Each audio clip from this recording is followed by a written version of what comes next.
Yeah, it's interesting because it happens pretty often. I was actually just working with a client recently where they had someone that they kind of put on this development plan and a roadmap for promotion, and they thought they were doing everything right. And then all of a sudden, she resigns. And, it kind of hit them, blindsided them to an extent. But then once you actually talk to the employee, you end up finding out, there's some real issues there that maybe they really weren't talking about.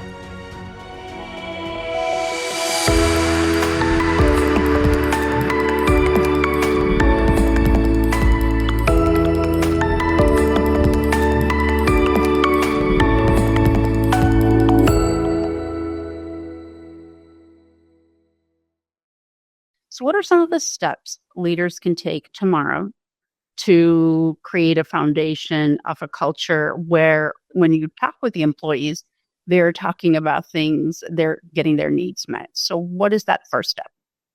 I think the first step, and this is one area where a lot of really businesses of any size kind of drop the ball in, is, I'll go into a business to start the evaluation process. And when we're talking about culture, I'll oftentimes ask these key stakeholders, business owners, how would you rate it? And everybody tends to, give me the first answer is just, it's great. Our culture is amazing, which is a good first step, but everybody says that. Once you start peeling back the onion a little bit and kind of going in underneath the rug, you start talking to employees. Sometimes they paint a slightly different picture, right? So with that being said, I think the first step is always going to be to build some kind of foundation for measurement for some of that feedback so that we can start looking, okay, let's poll our audience, so to speak, right? Let's poll all the employees. Let's find out what's working now, what isn't, what are areas for improvement. How do people really feel about our culture? And let's actually put some data behind it. Let's measure some of these feelings. And then let's see how we can improve over time, right? We might take an initial assessment and say, okay, our employees are really unhappy with maybe how our compensation decisions are being made, or maybe they feel like performance reviews aren't being done fairly, or whatever the topic is, or whatever the theme is. And then we might say, okay, let's lay out a roadmap so that we can tackle this one area for the next 6 months. And let's poll the audience again, right? Take another engagement survey 6 months down the road, and let's compare it to that original baseline and figure out, okay, have we improved? And if so, then great. What are some other areas that we might work on and improve on in the future, right? So I think it all starts with getting the measurements down and then having a foundation to build on from there. I think that's always the best first step. Yeah, so having that foundation and knowing our people. And as leaders, often we put out policies, procedures, and we engage with our team members and we think everything's kind of going well. And then there's a surprise. What are ongoing things that we can do to truly understand the needs of our teams? Yeah, it's interesting because it happens pretty often. I was actually just working with a client recently where they had someone that they kind of put on this development plan and a roadmap for promotion, and they thought they were doing everything right. And then all of a sudden, she resigns. And, it kind of hit them, blindsided them to an extent. But then once you actually talk to the employee, you end up finding out, there's some real issues there that maybe they really weren't talking about during the length of the employment. And now they're working backwards to try and fix. So I think it always starts with doing a deep dive, and having those more thought-provoking conversations with the employees. Oftentimes when you're doing, let's say, the one-on-one type of traditional conversations, all too often managers are focused on, the tasks, the given projects of the week. And they don't really talk about, are you happy working here? Do you find it fulfilling? Do you enjoy the work that you do? How can I improve as a manager to support you more? What roadblocks are preventing you from doing the best work that you can? These types of questions are a little bit more deeper, a little bit more thought-provoking, but sometimes they will get to a root cause issue that might prevent that kind of turnover from happening in the first place. So, you got to look at this almost with a fine-tooth comb and do a little bit more of a deeper dive than just kind of the generic one-on-one types of conversations. I think that'll be very helpful, at least. So we often have a need for a position in our company. We come up with a job description and we say, okay, these are some of the skills that we need. We go out there, we recruit this team member to come on board. How do we develop this onboarding process so that this team member understands the culture and the functions where they feel a sense of belonging, and then they can contribute to the level that we would like them to? Yeah, the onboarding topic is an interesting discussion because there's so much that can be said about it. But ultimately, I think one of the first questions that I would have for a business is, how do you define your culture, right? Because if you don't have a strong understanding of what your culture is and how you define it and what behaviors you want out of your current employees, then it's difficult to convey that to a new hire, right? Because if you don't, your current existing group doesn't have a thorough understanding of it, then they're going to kind of be giving mixed signals potentially to the new hire. So I think it all starts with really looking at your existing culture, defining it. All too often you'll start with, the basics, like what's your mission? What's your vision of the business? A common one are the core values, right? But even if you look at something like a core value, let's say, as an example, I was working with a business recently that was saying one of their core values is speed is king, right? So they want to move quickly with everything. But at the same time, they also have a kind of a conflicting core value, which is that they want a high quality work output, which, there can be some conflicting messages there, right? Because if you're moving really fast, you may not always have the best quality if you're just trying to get things quickly out the door.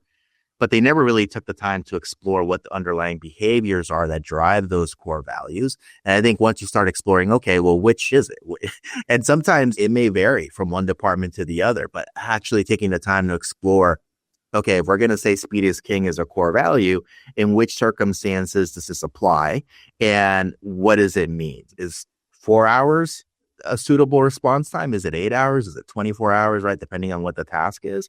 But you got to examine all those underlying behaviors, because that's how you can actually put some SLAs around it, right? Some expectations, because then you can convey that to a new hire when they start, so that when they, even going through the interviewing process or the job description, you're able to now outline, hey, speed is king. And this is what we mean by that, right? These are the expectations of your specific job. And then when you're interviewing, you can talk about it. When you're doing the onboarding, you can build on it again and say, okay, this is what we meant. Remember, we talked about this interviewing process, right? These are our core values. This is what these core values mean for you in your specific job. And then this is how it translates to the department and the wider organization. So you can kind of build on it from there. And all too often, that's not done enough, right? Sometimes a company will say, okay, the founder will decide these are our 4 to 5 core values. We'll post them on a wall, and then nobody ever talks about it ever again, right? And then you ask a company, hey, what are your core values? And you might have 4 or 5 hands going up, hey, it's this and this, but it's not consistent messaging, right? So I think that's really how it kind of builds on itself, right? One step at a time. And just being more thoughtful about the entire sequence of events to make sure that the onboarding process in this case is as productive and as efficient as possible towards getting somebody to start and engaging the right behaviors from the get-go. This is beautiful, and this is a great path for understanding what the culture looks like. Imagine, many times than not, we don't even know the culture that we want. Start a company, is doing well. We get busy into running the company and growing and just managing day to day. Now we decide that the culture is sometimes now turned, which is toxic in nature. Maybe employees are not happy and performance challenges are taking place. What is that first step right here? Where do you take the brakes on and pull the lever and say, we want to change the tracks? What is that step while continuing to operate your business? Yeah, that's interesting. I mean, I think once you have that foundation of what are the behaviors that you want, then you can start examining, okay, when you're looking at the workforce, whether it's 20 employees or 150, whatever it is, you start figuring out who are the role models for those behaviors, right?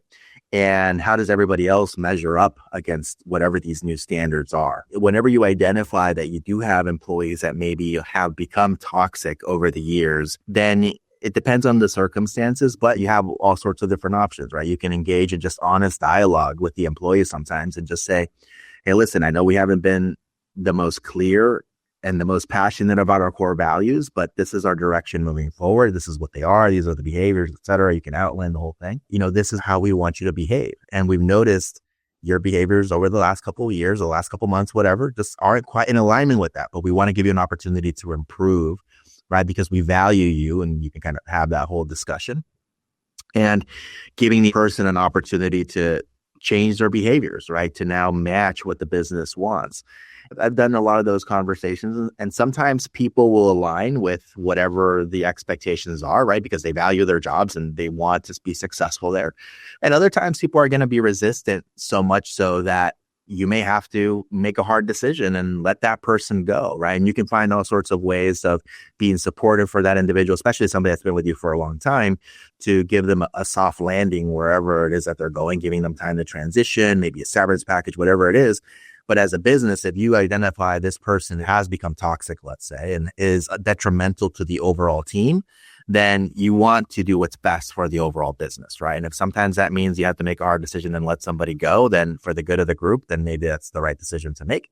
Depends on the circumstances, of course. But I think you also want to be honest as a business. And if you haven't kind of really outlined what the expectations are from the get-go and giving people an opportunity to improve and giving people the right feedback about what the expectations are, then you might want to start there first, right? Make sure that that's done well before you push people out the door, because you want to be, respectful of people. Obviously, it's people's livelihoods we're talking about. So you want to make sure that people have an opportunity to meet whatever the expectations are for the business.